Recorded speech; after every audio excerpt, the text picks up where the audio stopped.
Who got dumped on? Adin got dumped on. But he got blamed as well because he was the one, it was his stream. Do you not feel you're the biggest fool if you're buying into a meme coin on a stream? Wow. When someone's talking This is when a YouTuber has somebody pull that you think, because this YouTuber is rich and he must know the secret of the universe. Let me try and follow him and see if I can make some money. The content presented in this podcast is intended for informational and educational purposes only. It should not be considered as financial advice, and listeners are encouraged to conduct their own research or consult with a qualified professional before making any investment decisions. CryptoFlip. So this episode, we have a lot to cover and you don't want to miss it. We're going to be talking about PayPal and the fact that they allow merchants to accept crypto payments. We're going to talk about the controversy between FaZe Banks and Adin Ross and what that means for crypto, especially when it comes to retail. We're going to talk about the Federal Reserve and the fact that they still haven't lowered rates. But before we get into all of that juicy stuff, we're going to get into some crypto confessions and see what these DJs have been up to. I got my dad into crypto and he invested upwards of 30K and then gave me some of the money he had saved up for me for school to invest and hold. Instead, I used the 20K on smaller coins, freaked out when they went down and took realized losses. Before I knew it, the 20K was gone. I didn't know what to do. So I took the 30K my dad had been sitting in BTC, sold it, and put it on futures trade. Oh my God. Oh my God. To try win back my 20K. I lost it all. My dad doesn't know. I'm broke. And now I'm trying to make it up 50K to secretly replace his money before he finds out. Just wish I could go back in time and just never have touched any of the money and just left it in BTC. I ruined my life in the short term here. I feel horrible, determined to hustle my way out of this mess I've made. What do you, man, make of that? That is a wild story. Oh my days. Eric, go first. Brother, I'm not even going to lie to you. Determination is not enough for you, bro. Yeah. What did he do? He's gonna hustle. He's gonna hustle his way to make him back 50 grand after taking a string of losses. Bro, mentally he's already done. His psyche is just like, I lose money. The determination is just like shadowed by the back of his mind. Is thinking, I lose money. I lost that 50 grand. I'm gonna lose this money. I don't know, man. Go get a job, bro. I think go get a job because it looks like what you were chasing was quick money, and quick money will get you broke real quick. Facts. That 20K that he sold in BTC, that was the worst thing he could have done. That was the worst thing he could have done because that 20K in BTC now could easily be 40 grand, could be 50 grand, it could be 60 grand. So really and truly, when your dad checks, then we're expecting to see 60 grand. You're not down 50K, my guy. You're down 80, 90K, man. Because when your dad see on Coinbase, oh, BTC, 140 grand. What? It's going to run back to his wallet and be like, yeah, let me see that. Boy, listen. You're going to need more than prayers to survive this, my guy. Like, bro, when your dad catches you... You know he's lying to his dad, bro. His dad, what is he lying? Yeah. Daddy, how's it going? And he's like, we're 100K now. Dad, do it. Come on, bro. Oh, man, listen. You're a dumbass. I didn't even know what he's going to do for him. You know what, yeah? It's like a triple whammy. Like, number one, you got your dad to invest in crypto. And he said, just come. Here's some for you, here's some for me. I'm going to put mine in BTC because this is what I think is the gold standard. Which is a fair enough thing, especially when you're not active in the trenches. You took your money and did foolishness. And then what you then did, which tops it all off, is what Deji already touched on, is you went behind your dad's back quietly and you took the money from probably Coinbase or Binance or wherever it was. And then you gambled it on futures. And you lost everything. Like, I don't know, man. You're boy. Keyword, bro. Gambled. That's literally it. He had no idea what he was doing. Lost. Exactly. Wait, he bought some small coin, then sold his dad's Bitcoin. I'm telling you that Young kids messing with meme coins is nothing new. But where he went wrong was selling his dad's Bitcoin. Because that guy's got the back of his mind. My BTC is now worth 40 grand. My BTC, he's screwed. And the sooner he fess up to his dad, the better. Because you don't want to be in a situation where like he's expecting I'm banking that money, but there's no money. You know what I mean? You know what's funny, yeah? What if he's been lying, which his character up until now would suggest that he probably would be. If he's been lying to his dad and he's like, oh, all-time highs, he's like, oh, it's great. Why can't I see it in my wallet? What's going on? He'll probably be like, oh, it's a glitch. Coinbase does it all the time. Do it.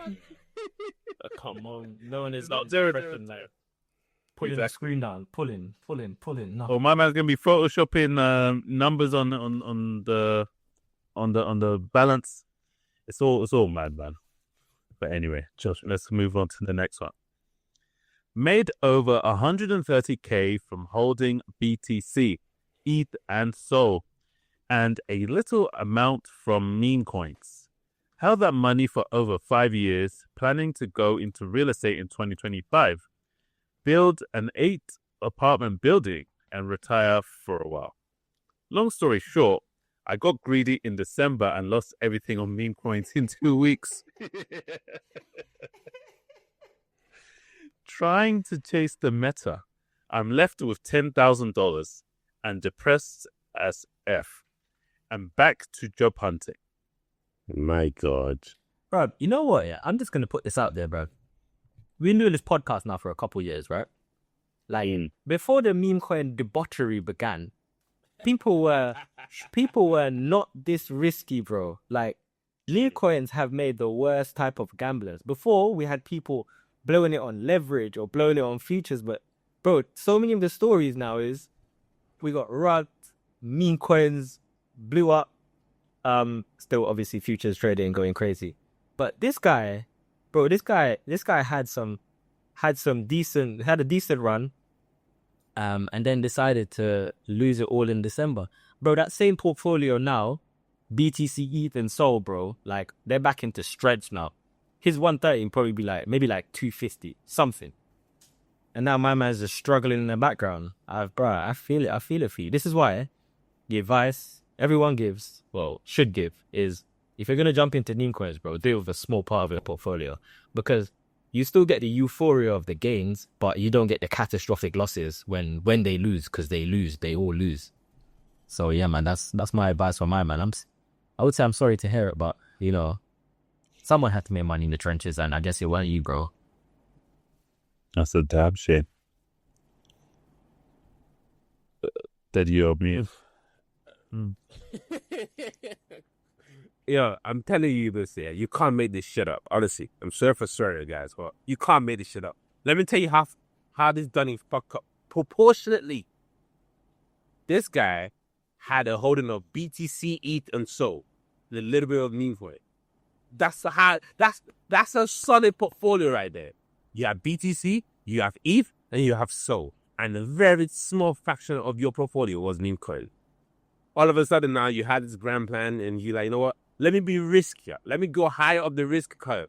And you want to put all your eggs, your BTC, ETH, and SOL. You don't do all the meme coin. You wonder why you're back to looking for jobs, sir. First of all, you shouldn't even quit your job anyway, fam. You should have been working anyway, fam, for you.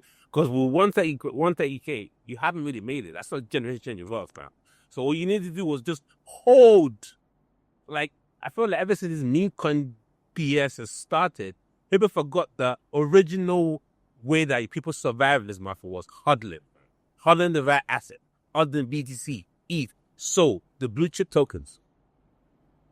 Hodling meme coins. Trading meme coins. Yeah, you deserve to lose it all, mate. So, better luck next time. 130K down to $10,000. You hate to see it. It's crazy. You know what's funny, yeah? When you look at the story, he has his whole life mapped out. It's like, yo, gonna take this 130, I'm gonna buy apartments, wanna flip it, probably I wanna move to Dubai, optimize my tax, I'm gonna do this, I'm gonna do that. And then he's sitting down one day, he's probably on crypto Twitter or he's on YouTube, and he's seeing, 14-year-olds making $100 million or whatever the case is, and he's like, raw, 130, that's nothing. Why am I selling for 130 when I could do 10 mil in like 5 minutes? Let me get involved in meme coins. And then meme coins did what meme coins do to most people. It just destroyed them. Humble, man. Just humble. Wait. Exactly. Wait. Are you telling me, this cycle is going to be littered with people that played with meme coin and got battered versus leverage traders? Is that what you're telling me? Fam, if this was an anime, you'd see Dogecoin with like a Tommy gun. You'd see Forbes with like a AR-15 just shooting down bear traders. You just see their bodies littered on the streets. Wow. It's crazy. But welcome back to... Never can I. Welcome back to the CryptoFlip Podcast. I am your host, Harris King, and I am joined once again with my co-hosts, Ricardo and Deji. Don't forget to like, comment, and subscribe if you're watching on YouTube. And if you're listening on any audio platform, don't forget to leave a review. We are on all audio platforms, whether that's Apple Podcasts, Spotify, or wherever you like to listen to your podcasts. And right now, MEXC is offering a $5 USDT welcome bonus. Check the description for details. So, this week has been crazy. Now, we're going to start with one of the most interesting stories of the week. FaZe CEO, and for those who don't know, FaZe Clan, which is a group of streamers who actually have a public company, and the owner of that, Banks, is being exposed for knowingly rug pulling his friend Adin Ross, who's another famous streamer, and then shamelessly blaming it on him.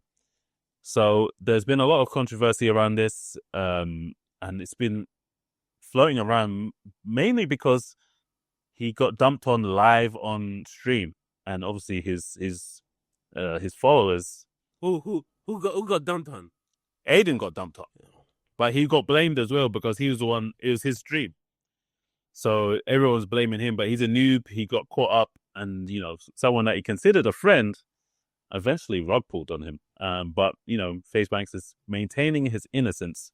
But yeah, it's one of the things that has been going around. And the token in question was MLG, and there's been a lot of screenshots and things to show that, he's been putting pressure on the team to do some OTC deals, otherwise he's going to stop promoting it and things like that. So there's a lot of shady stuff happening in the background, but he's still maintaining his innocence. But what do you guys make of this and what effect it could have on retail when people get rugged, especially famous streamers?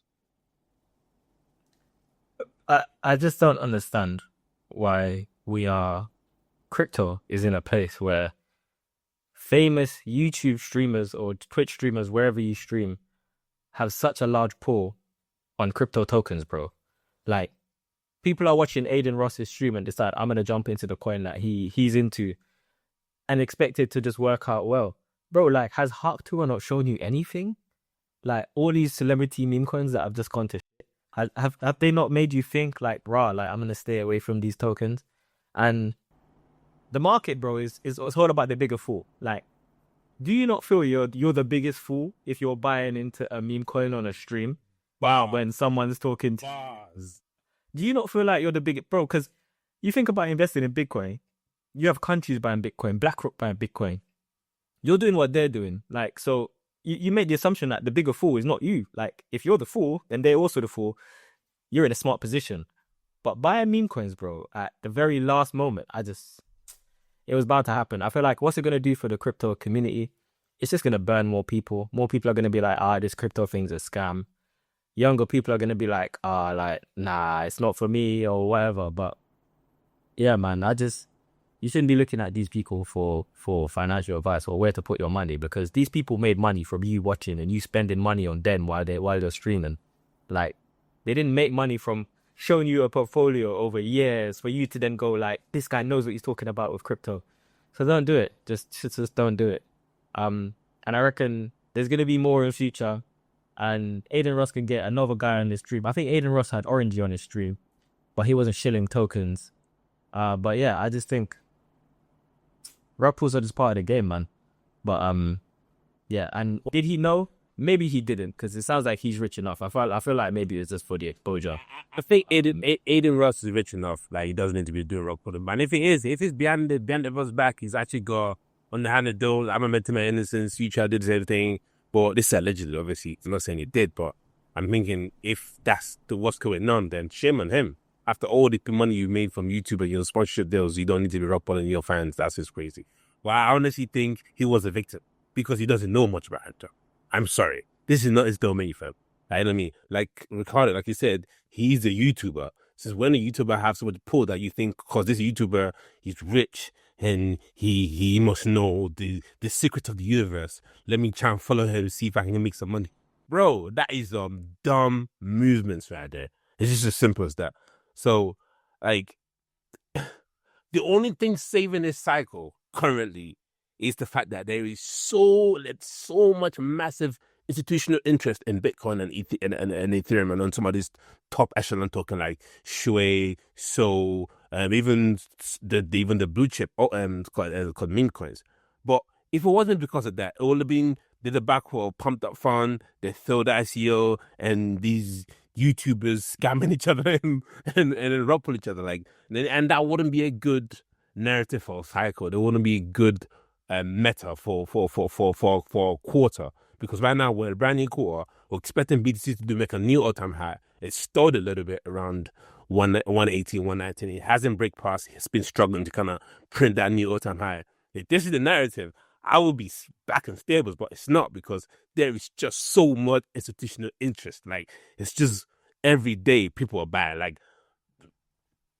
then Microsoft just bought another 4,000 BTC. Like, I don't know where he's getting his money from. By the way, that's the man, isn't it? But no one's buying meme coins, though. Like, I don't see people say, I'm going to make a strategic reserve around meme coins. So if you're buying meme coins based on because of you being a follower, because you're a dog, or because, you like to just don't like to think for yourself, then you only have yourself to blame if you lost money in this thing. Because personally for me, it wasn't even on my radar, and it shouldn't be. It's something that you hear about after the fact, not before the fact. Like, oh yeah, I was up all night watching Adin Ross. I even jumped on the coin.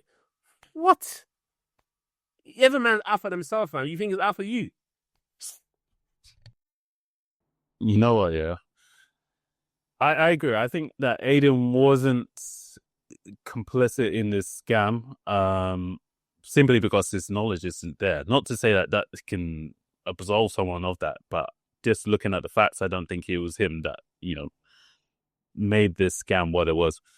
But on a broader point, I think a lot of viewers of these streamers like Adin are people who are new to crypto or aren't really in the trenches like that. Some of them will be because the age demographic and whatnot, but I think a lot of them, being their first time. Oh, you know what? Got it's the end of the month, getting paid. Oh, let me just put a little bit on this and see what happens. And I guess they saw what happened. So it's one of them ones where I wonder what the ramifications will be, because when people get burnt, they often don't come back for a while. And obviously we haven't got much of the cycle left. So maybe it's, see you in 2028 or whenever the next cycle begins. So yeah, if that's the case, that's the case. But something else that we have to keep in mind is the Federal Reserve leaves interest rates unchanged, and they remain at 4.25 to 4.5. And the Fed Chair, Jerome Powell, says that they have made no decisions about September. And as a result, 212 billion was liquidated from the cryptocurrency market in the past 60 minutes following that announcement. So the FOMC wasn't exactly what people were hoping for, and it clearly reflected with all those liquidations. What do you guys make of that? And do you think we'll ever get this reduction in rates? Some men were trying their best, praying, hoping to the rate gods that the rates get cut. Who's that? Bare people online. That's why you had so much liquidations. Bare people online were like, if rates are gonna get cut, money's gonna bond 3R. We're gonna see things go up. And I see bare stuff online about Jerome Powell is gonna get fired. as we found out, as soon as Trump came into power, Jerome Powell cannot be fired by Trump, or else he'd be gone already. So, yeah, how does this affect the market? Well, now people are like, where's the catalyst? Where's the thing that's going to take us to higher highs or even higher lows? And now it's not the rate cuts. I think people are just like, all right, what's the next thing? What's the next thing? Unemployment data. All right, let's see how the unemployment data pushes crypto up. Or the next thing, or the next thing. I think people need to be wary of the fact that right now, Bitcoin's at 118, and I think it flashed down to like 115 yesterday after the rejection. Well, after they said that there was no rate cuts. Bro, BTC is high right now, bro. Like, it is high. Like, retail's still not here yet, like we keep saying. And Bitcoin is holding some mad numbers. So, I don't know what the catalyst is going to be, but yeah, I think maybe a rate cut would have pushed us back to all-time highs with BTC like 125. But I just don't know if that's a big enough catalyst to push us over. We just need a catalyst. So I'm open in it. So who's got the best catalyst news, or the best thing that they reckon will be the catalyst to push us to all-time highs? Because FOMC was never going to be the thing that was going to take us to crazy highs, unless they slash rates by like a whole %. You know what I mean? That would be crazy. I mean, 0.5% would even be great. It would be bullish, but like, this was expected though. I think I know as much as Trump was hoping and praying he was going to get a rate cut. Even didn't think how bad it is. This is so bad here. Even during the FOMC meeting, you have Donald Trump giving quotes to reporters that, yeah, I've heard the rate cuts is going to be September. And then Donald Trump is still just, hey, he has not been decided whether we're going to cut rates in September. He's just letting him know, listen, I'm not working for you. I don't do your bidding. So you're going to have to wait patiently. And I think patience is the game. I think, honestly, I didn't expect a rate cut this month. And this probably not going to be any rate cuts next month, August. So I think maybe earliest you can see something is probably September. I think September could be a good shout, in my opinion. Because, I mean, there has been some positive growth. You've had the US economy grow by 3%, which is higher than they thought it would have grown on. And then we still have, I guess we have less tension. There's better understanding of what the tariff's going to look like. So, the market just needs a rap catalyst, and I think that could be one that could be great. So, but the thing is, the rally could happen before the announcement. So you can see us probably kind of pull back in August, and then towards the end of August, we really rally and really explode up.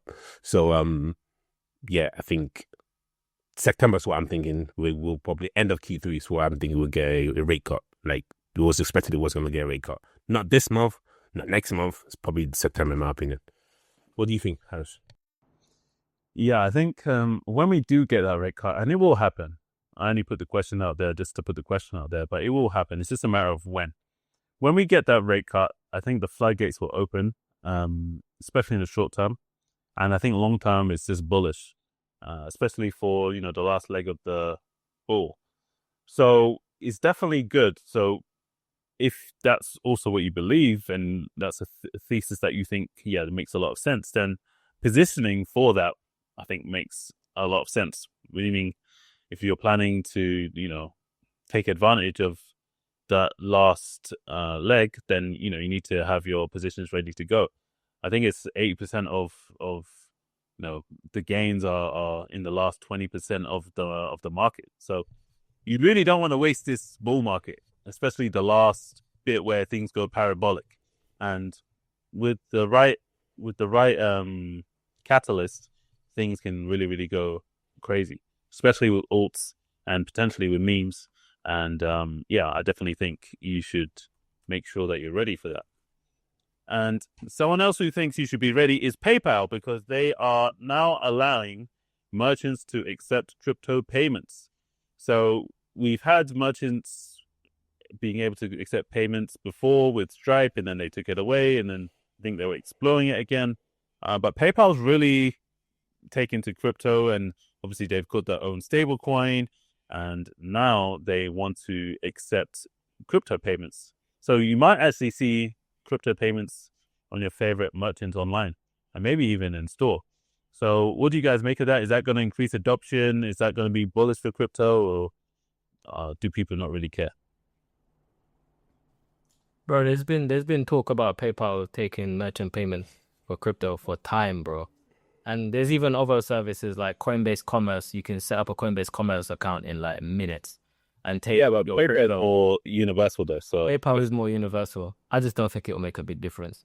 And saying that, like, even the other day I saw this spread where this guy posted up a picture of him chatting to his plumber, and his plumber was like, "Hey, can you pay in cash?" He's like, "No, I can't pay in cash." I'm like, "Okay, I can do crypto, Solana or ETH." Plumbers, bro. Plumbers are taking payments with. So is this a skit or is this a real thing? Nah, it's a real thing. I swear, okay. So I just think, yeah, is PayPal gonna make a big difference? Probably not. I can't see that being the case. Also, they have their own stablecoin now and everything. Like that barely did anything. What's the market cap of that stablecoin now? Probably in the millions. Yeah, that's me anyway. Yeah, I mean, you know what it is, yeah? And this is going to sound rude, PayPal is such a small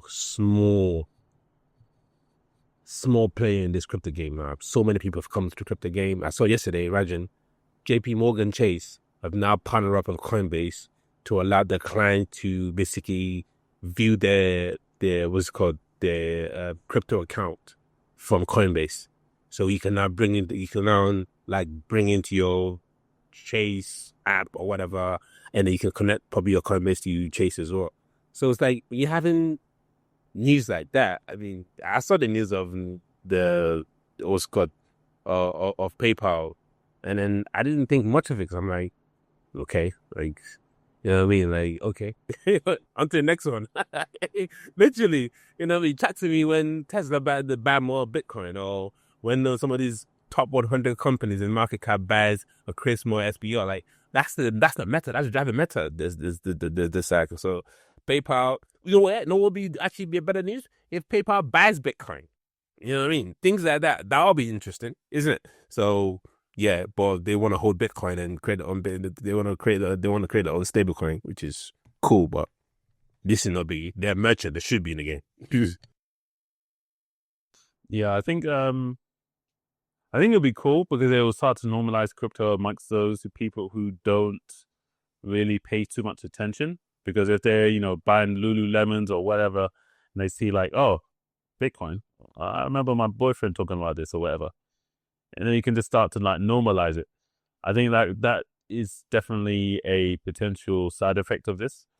But especially because, you know, when you're setting up a Shopify website or whatnot, you're one of the de facto payment methods is PayPal. So yeah, I think it can definitely reach a lot of people.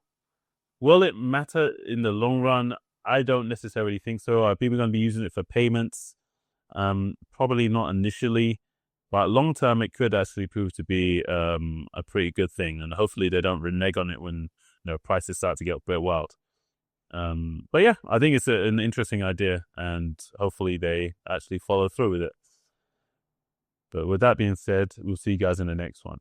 Peace.